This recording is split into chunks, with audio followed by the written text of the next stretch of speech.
The coming of food production, which is basically engaging in agriculture and animal herding, is connected with the emergence of the tribe as a social formation. That is the first major point that I will try to make today.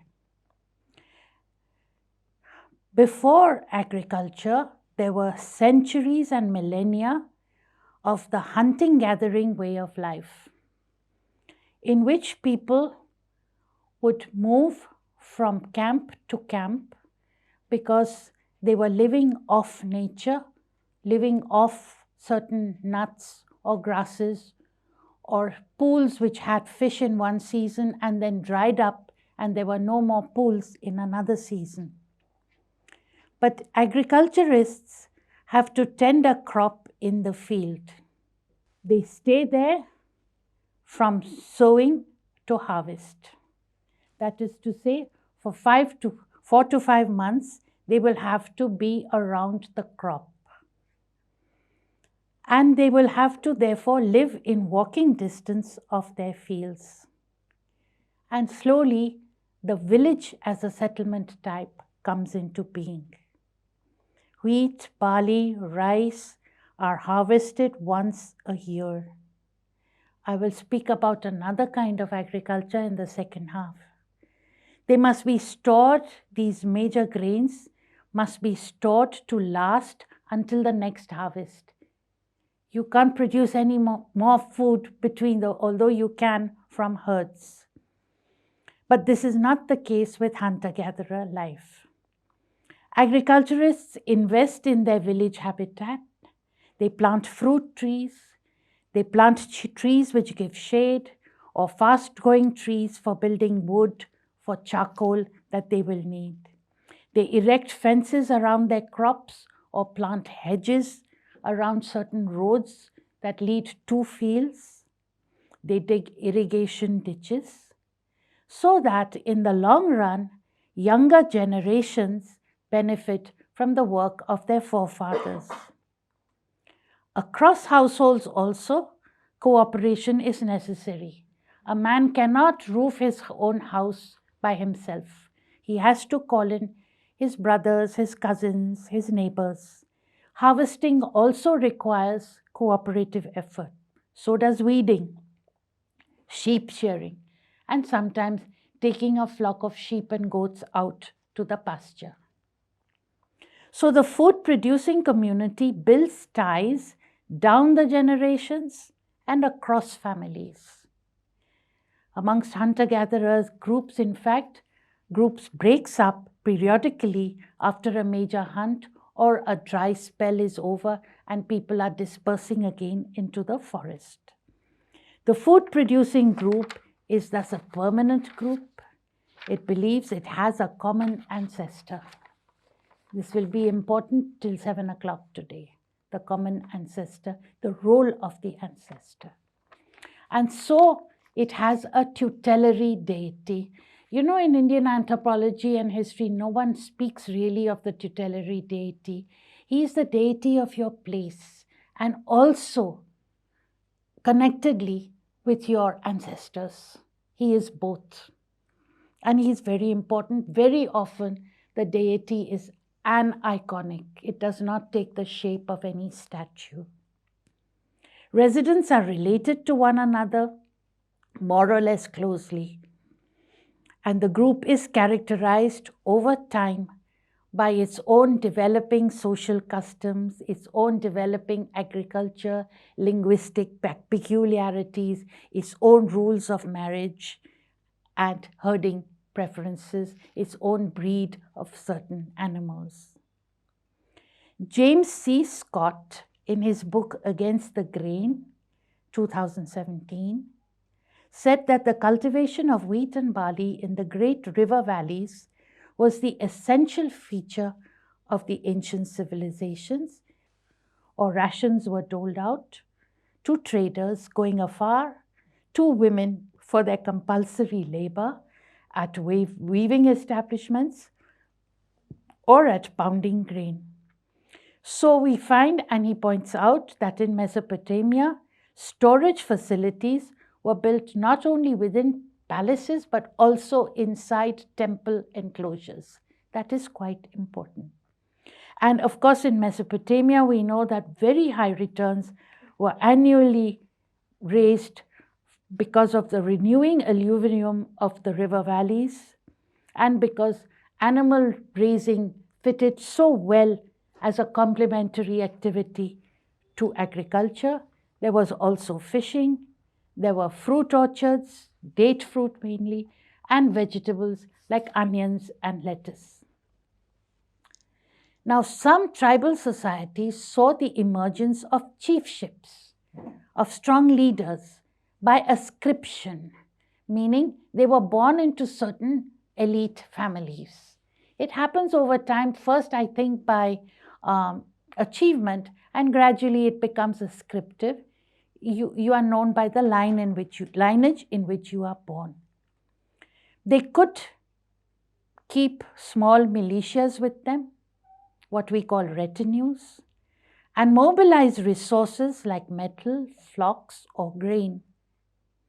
This opened the space for military or charismatic chiefs to exchange things, to interact among themselves, to ally with each other. Hence, maybe also to compete for status or to develop a technology for their own benefit.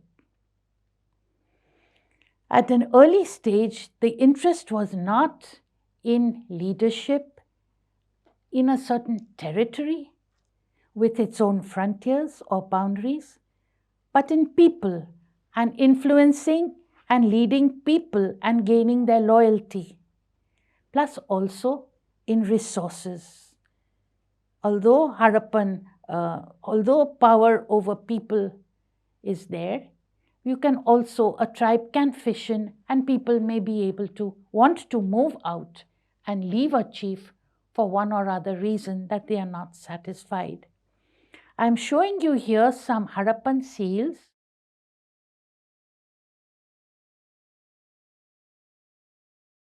Their use was for stamping. The obverse is carved in intaglio. At Mohenjo-daro, on a total of 1240 seals, 1240 seals, about 747 are carved with the figure of one animal or one personage or one question deity.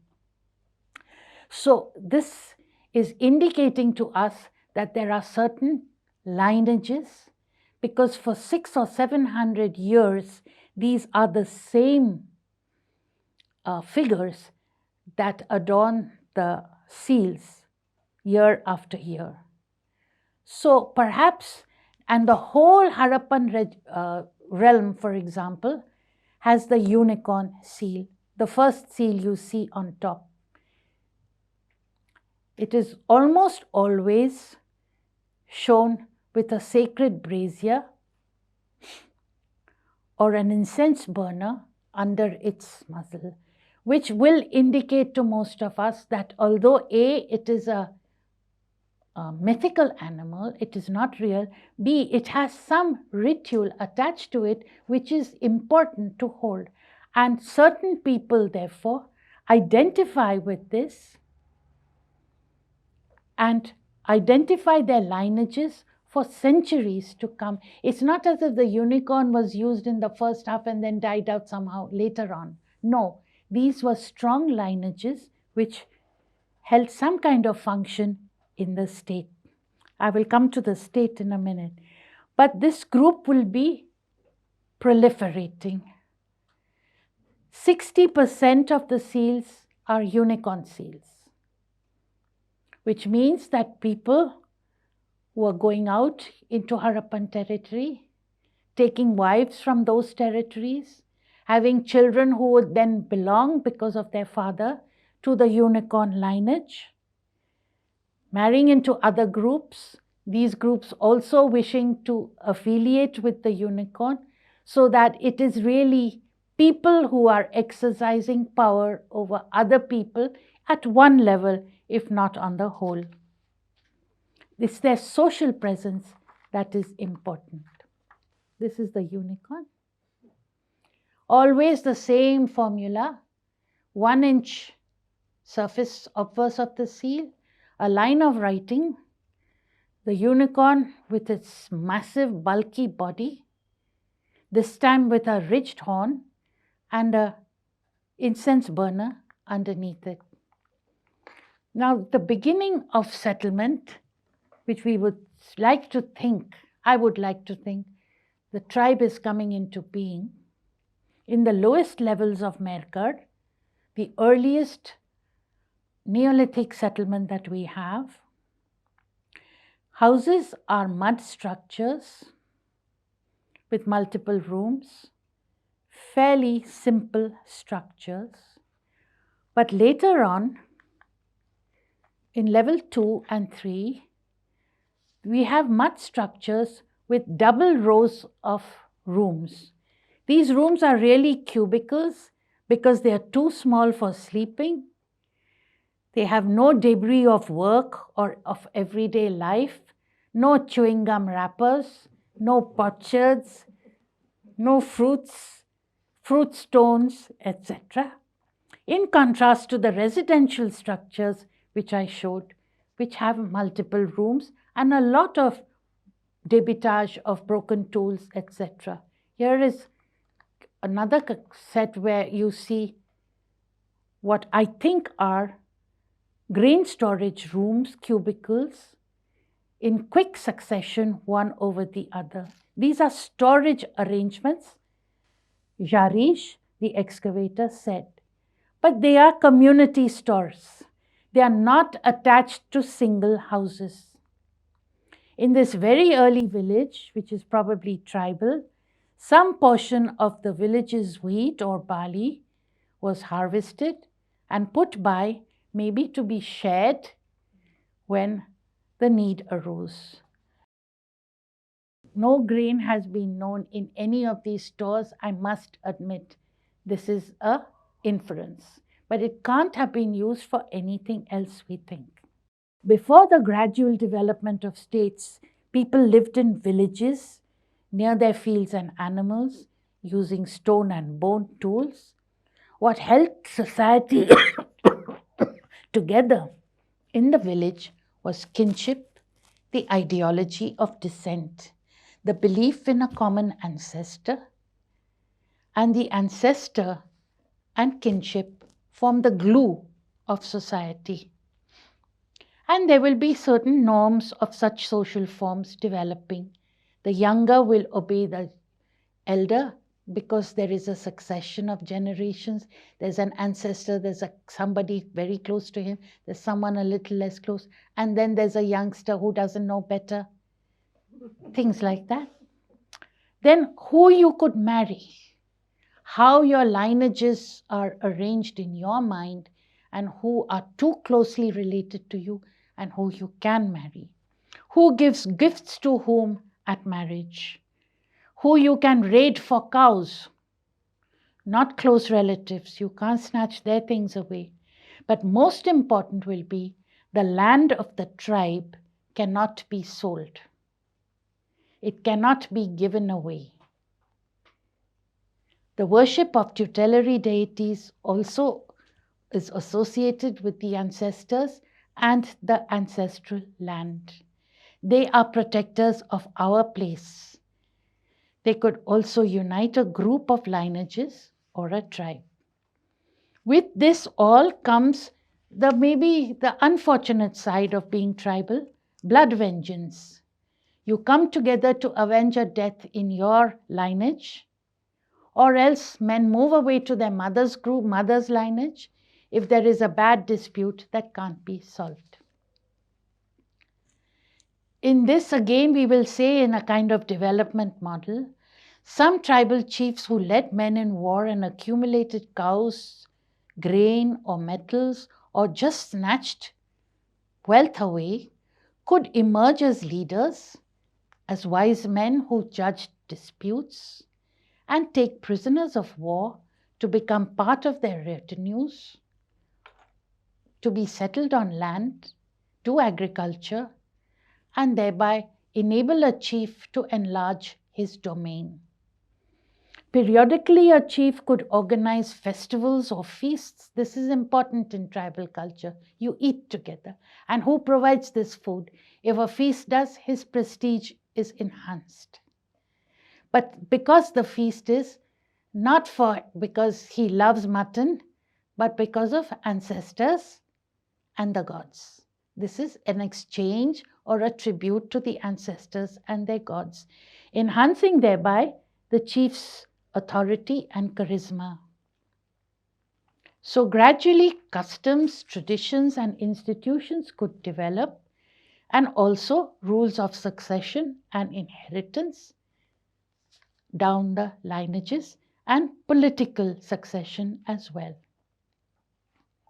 Tribal warfare does exist, but it does not necessarily lead to one's dominance over the other. If there is a growing population and stress on limited agricultural land, it's not really going around, or on stress on pastoral circuits, or even on dry season water, some families may be able to gain an advantage to control the rest.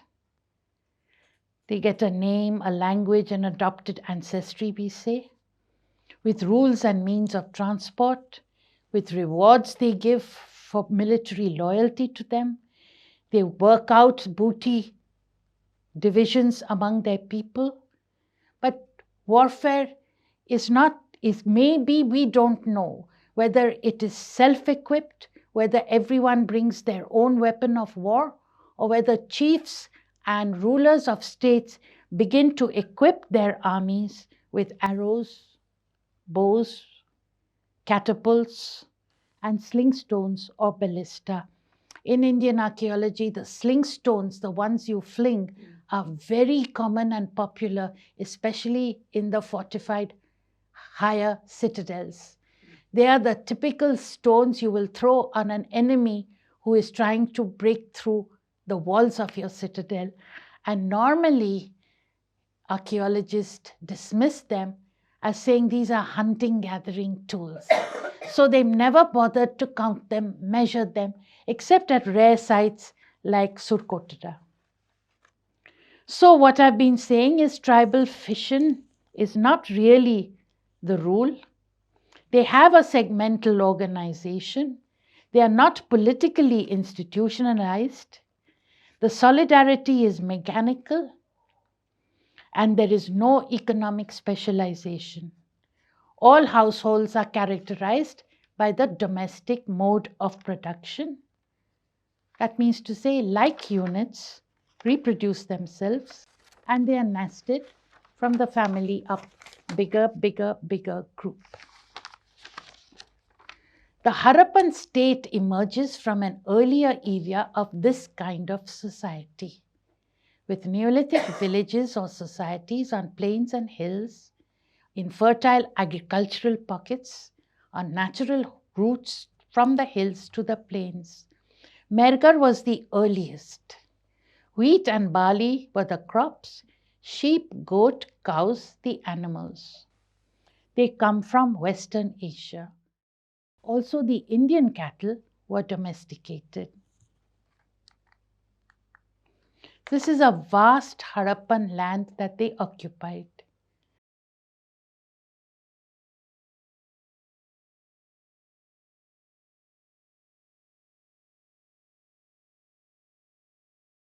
Common material culture. The pottery was very much the same, mass-produced.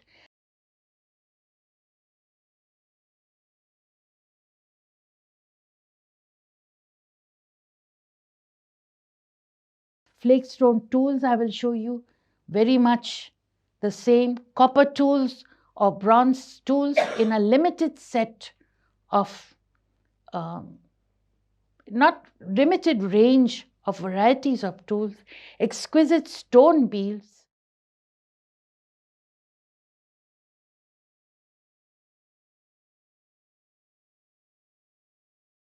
seals, steatite microbeads,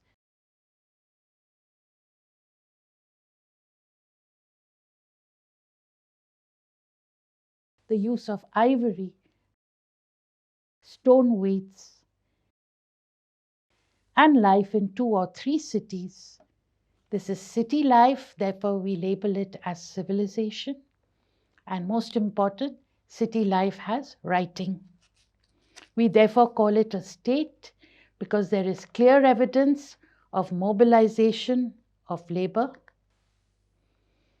This is a photo of the top of the citadel. This is a UNESCO protected and encouraged site. Therefore, it is so neat and clean. Such a pleasure to visit. No, I don't mean anything rude. Pakistani is there, lives, breathes this site. They tell you, why are you going in 3 nights? We need you here for another 3 nights. We have to tell you all the stories. So on. So you can see there are bricks, and millions of bricks are used for building defenses, for structures. There is public sanitation for which they need people's work.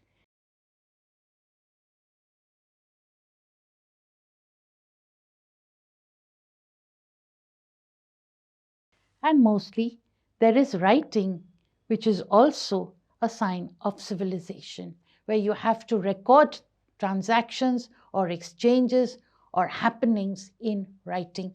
We don't have all these kinds of writings because they were probably on impermanent bark or cloth or wood, but at least this writing on seals we do have.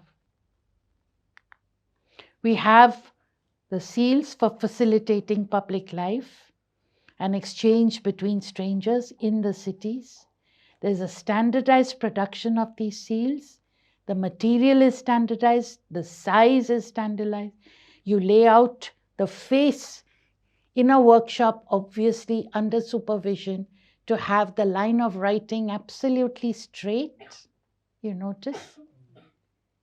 And then main figure of the animal occupies the larger part of the seal face. There are weights from Rory Church.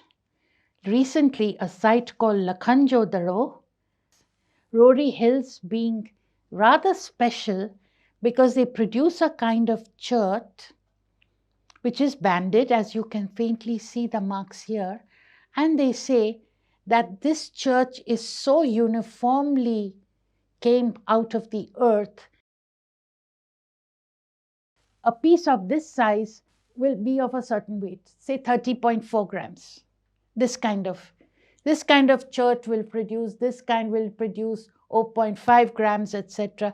And let's realize, please, that this is not just indicating the beginnings of exchange, of trade. It may be the smallest weights, these little ones, which are very small, are now, they say, used for metallurgists when they are mixing up tin with copper and making an alloy of them, or sometimes because many small weights in a pan will give you a more accurate weighing for some reason than one big weight. Even the chert blades, they are long, they are parallel sided, they are blades of chert, the same chert again. At all sites they occur in the hundreds. There's a small site called Shikarpur at the corner of the Gulf of Kutch. It is about 2 hectares extent. It's got more than 600 chert blades. So they have obviously come from Rory. There is no local source of chert. And it is F.R. Olchin who first announced that they are harvesting tools, which means, I wish he had taken it a little further and said that people are deployed to do a harvest and they are equipped to do the harvest with these tools.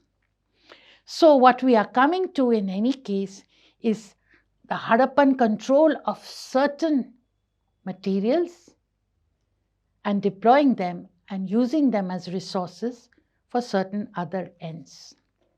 So we have perhaps a ruling elite capable of commanding labor,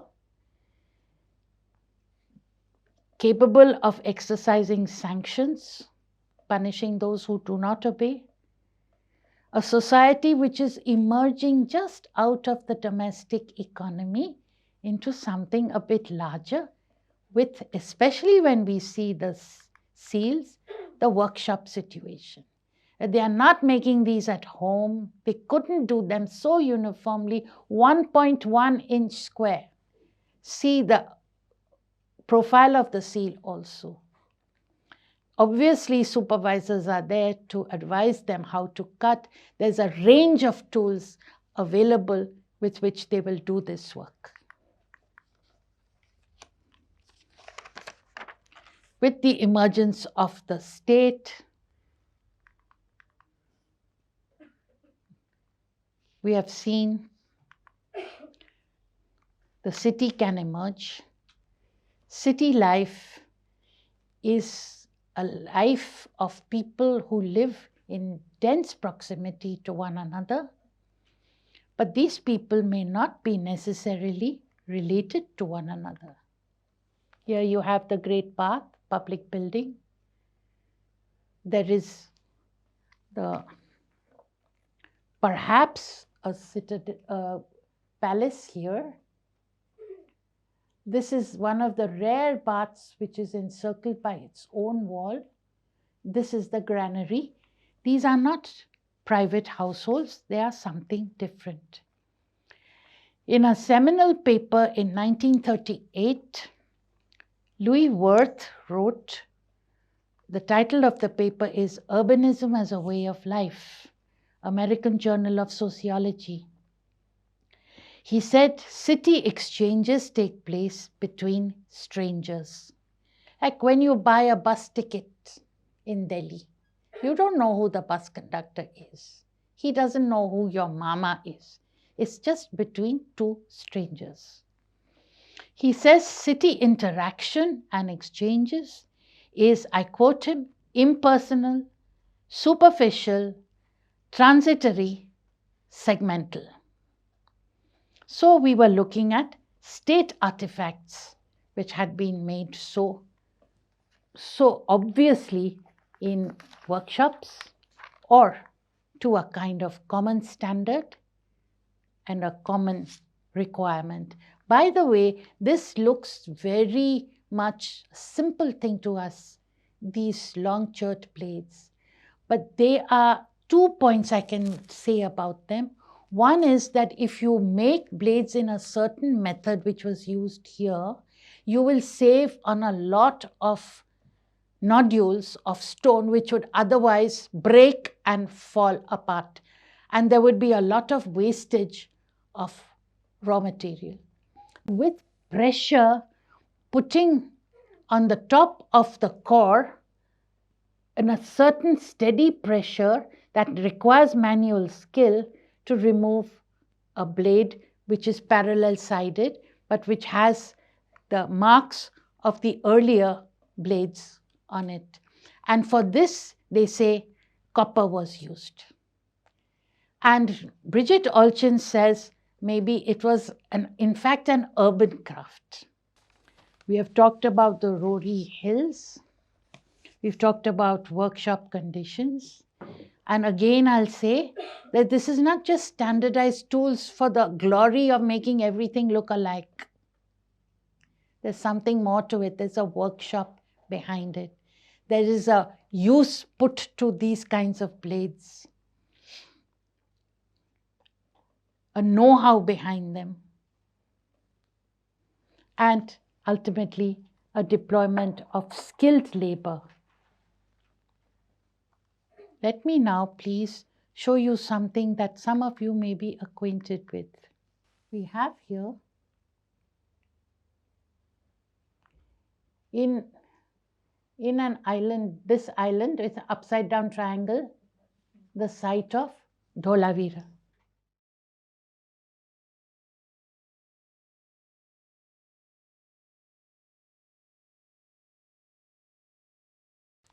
A site which seems to be like this on plan, with multiple enclosure walls.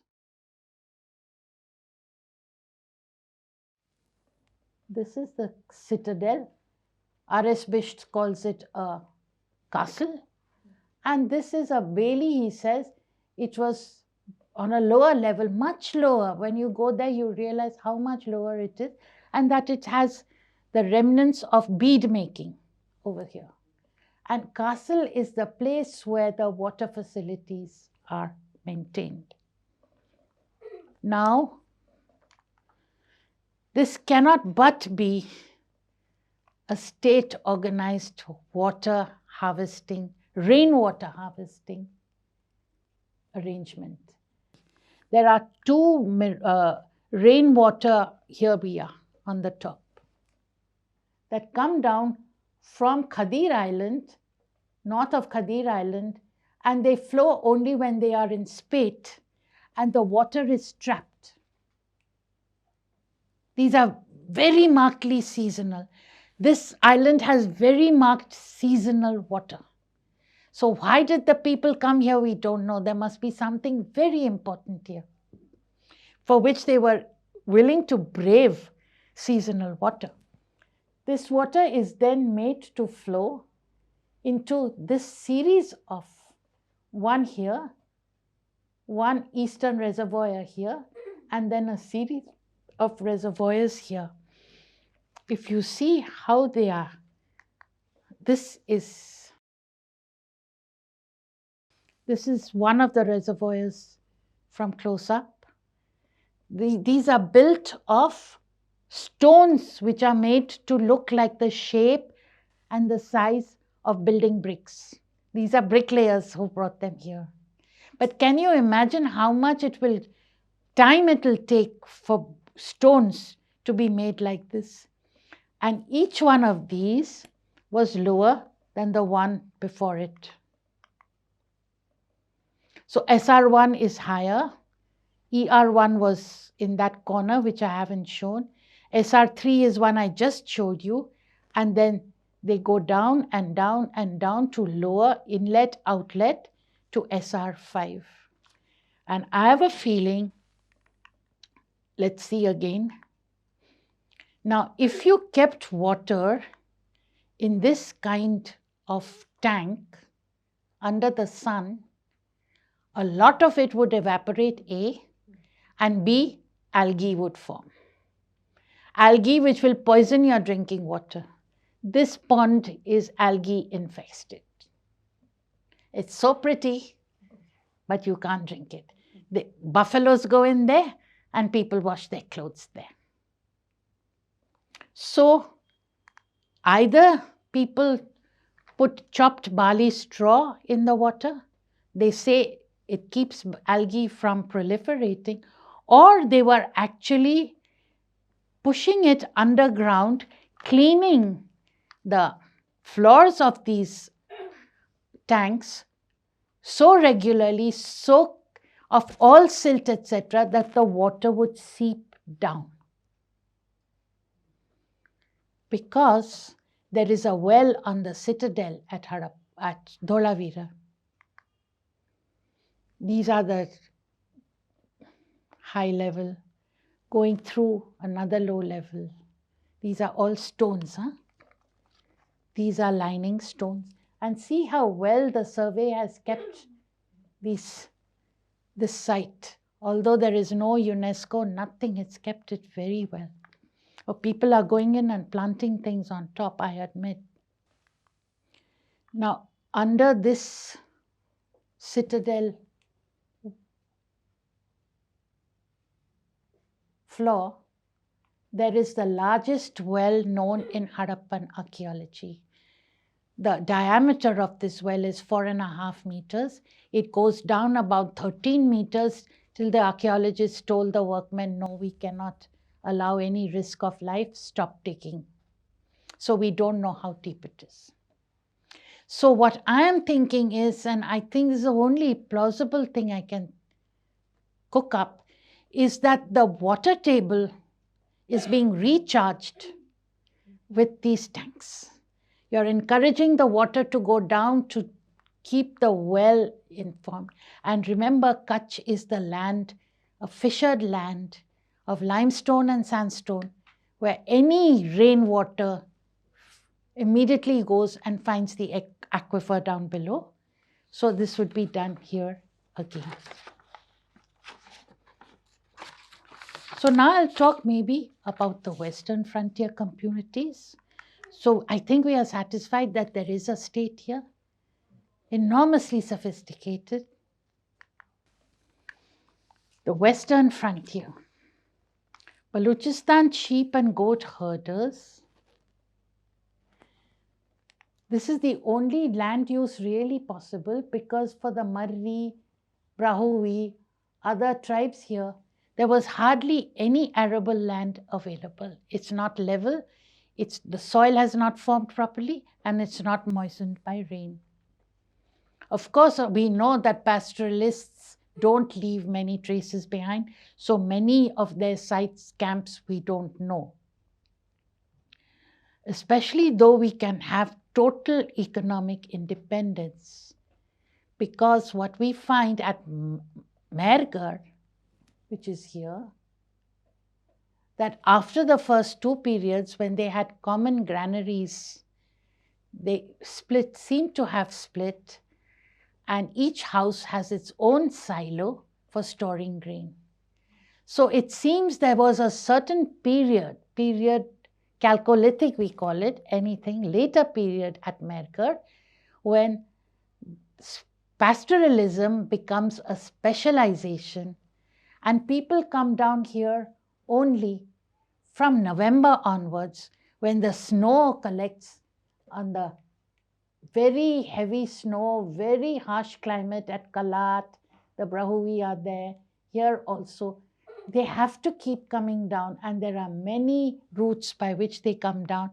Why Mehrgarh is so affluent, if you like, it's got seashells, it's lapis, it's got turquoise, everything, is because I have a feeling the shepherd chiefs must be bringing them gifts in order to be allowed to graze their flocks in and around their land. They can graze on fallow, they can graze on field stubble. They will also exchange their newborn lambs for clothes, for pottery, and for grain. No pastoralist can live without an agriculturist. I think to a smaller extent, vice versa. There is one household which they will visit. They have established their friendship there, and that household will tell them about which routes, which feeding is possible, which irrigation ditch is closed up, whatever, and where to go, and tell their neighbors that this is a good man, he will not pick up a fight, you can trust him and his sheep, his goats, to go through your fields. But most important, I may, if I'm right, that there is intermarriage with the village friend. You kind of cement your relationship with him by exchanging young men or young women with the village men or women, because it's always nice to have one leg in agriculture. Your whole flock can die in one night, in 2 nights, as I have known experience of among the Rabadi. So where do you go then? The Rabadi I knew was taking to being a cleaner in a truck, and after 2 years he said he would get a license to drive the truck. So there were no trucks, obviously. So this is the kind of way they are insuring themselves.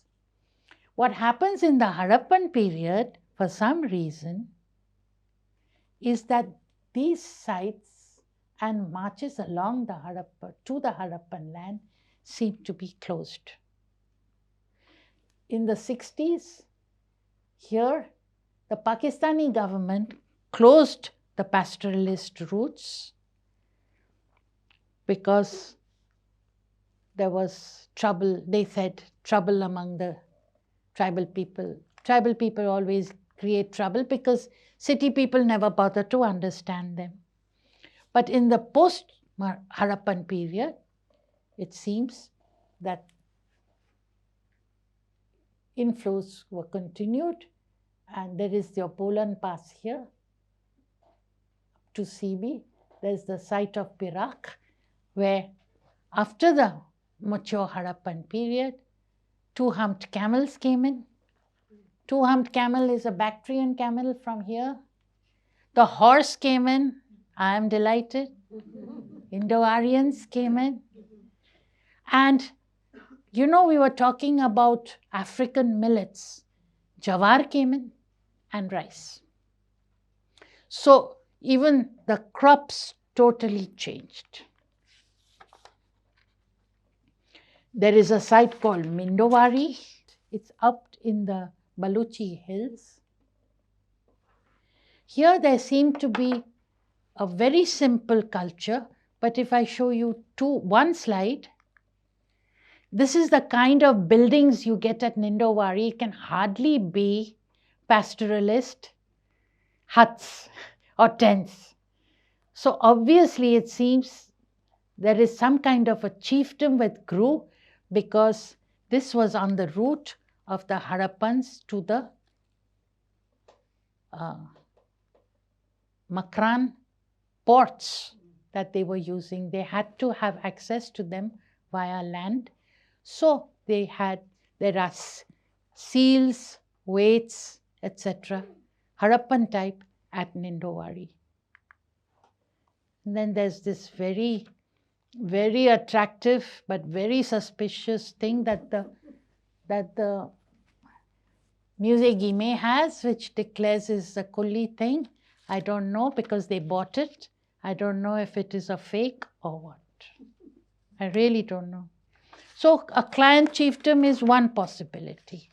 Then if we go back, there are other places. There is Ropar.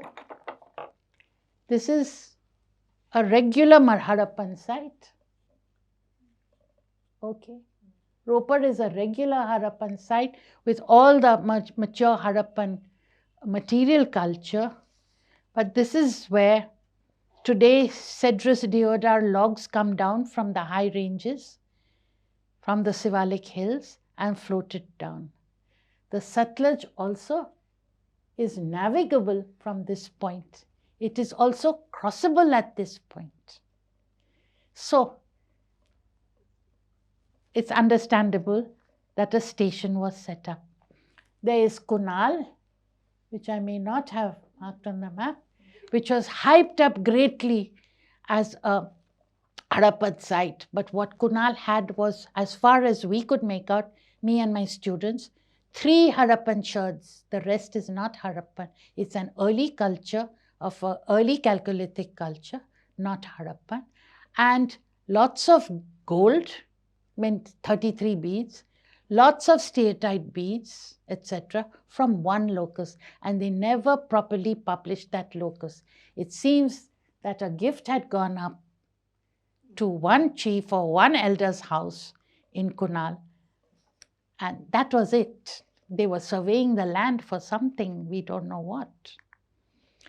You may have seen this pot in the museum.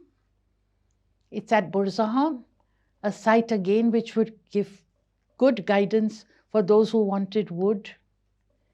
There are 950 etched carnelian beads, not etched, just carnelian beads. So people may have been reconnaissancing, etc. I have followed at least 100 people in saying that carnelian was got from Rajpipla, Ratanpur. And that was because a lot of medieval writers said so. A lot of my peer group said so, although one student of mine did not say so. She said there are many sources of carnelian. And because there is supposed to be a workshop of carnelian at Lothal, which turned out to be nonsense, a professor from Baroda University gave a lecture in which he said there were 2 or 3 unfinished beads of carnelian does not make it a carnelian workshop at Lothal. Okay, this is S.R. Rao the Great. Okay, then the Periplus of the Erythraean Sea said Barigaza exports this. So everybody said, and then you know what they did. This is I went with my friend Meher Kedawala to this Rajpipla and Ratanpur here. Now, it's only a few, say 50 centimeters below the surface, they pull out nodules, pebbles. And someone said, after all, it must be the source of Harappan carnelian because it's a tribal area. Well, tribal people, I don't believe, are Adivasis. This is the Jhagadia area. 200 years ago, it was thickly forested with elephants roaming in here. And here, there is a Kanjar reservoir built in the British period, Kanjar or something. And maybe Ratwa, I don't know which tribal people, a small village was settled here 200 years ago. How does that make it primordial? It's impossible. And then there is something rather ugly there, I think I should mention, because the Abyssinians were supposed to be the contractors who mined this carnelian.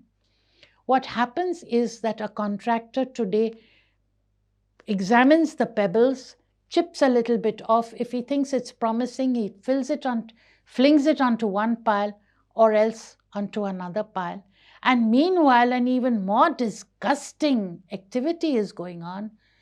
There's supposed to be a Baba Ghod's shrine nearby, and some man asks Ratwa women to shackle their feet together and do some mumbo jumbo, and if they have not been unfaithful, the shackles will break. And I mentioned this in a lecture, and an anthropologist, a German anthropologist who worked there, was very angry with me for saying it. But this is what I saw. So, it is not really, you cannot say that tribal means something ancient and hoary and all that. They are being paid hardly anything per diem. The tribal people are employed as practically cheap labor. And this is why there is an association with tribal people with them. So that is there. And now if I can talk about my favorite subject, lapis lazuli. Do you see where Shortughai is? It is right up north. It is a regular Harappan site in the sense of the Harappan pottery, a rhinoceros seal, no church blades, but a bit of ivory and steatite beads, carnelian beads, and so on. Now, it could hardly have been receiving the surplus population from here. It can hardly be also on a trade route from here. So, but there is lapis lazuli found here. Not very much. This is the point.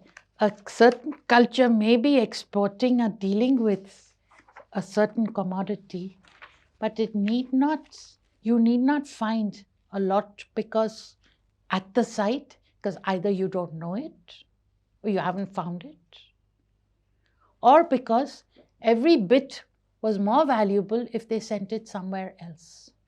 And they were sending lapis down the sea to Oman, via Oman, because here on the east coast of Oman is a Harappan mound, and just there is a heap of waste lapis lazuli. A little bit of Harappan pottery, the black slipped shahs, and this. So obviously they were transporting lapis. It was also something which was very highly valued. Goddesses in Mesopotamia, all the way here, their statues were bedecked with lapis.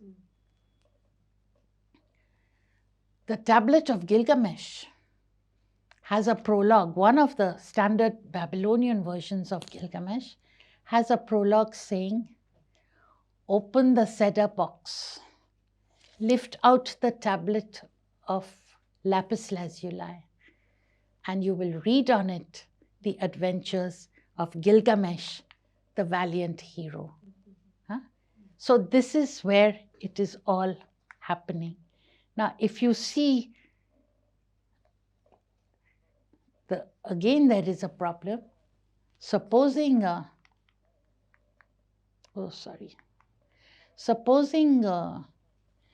nomads have a big hand in gaining this lapis lazuli, because this is directly on their route.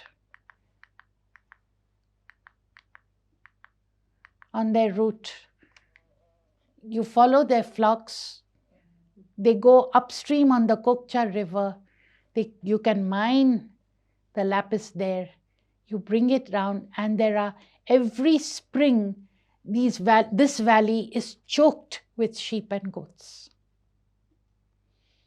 So these people are somehow obtaining the lapis. My argument is a kind of Banya argument, that would not lapis lose its value for the kings? One king in Mesopotamia sends lapis beads to another king. It's exchanged between kings. Wouldn't it lose its value if every shepherd wandered into the city of Ur or Nippur with lapis around his neck? I mean, would it be so valued anymore? So perhaps the Harappan decided to establish their own station and get their own lapis lazuli out of there. But obviously, the experiment didn't work. It's obviously a failure. So that is it. And then I wanted to show people, there's a lot about the archaeology. But here are people, obvious servants, pounding grain, grinding grain. Egypt. This is the woman working at Harappa. And this is the palace of Ebla, northwest Mesopotamia, with a hall full of all these grinding stones, which means it was really labor for the state. Okay? For which these poor, nude, faceless, headless, clothless fellows came in, were brought in. Maybe you gave one of these as a token in order to claim some grain or some ration from Mohenjo-daro granary for him, for his labor. I don't know. This I really don't know. So that ends this lecture.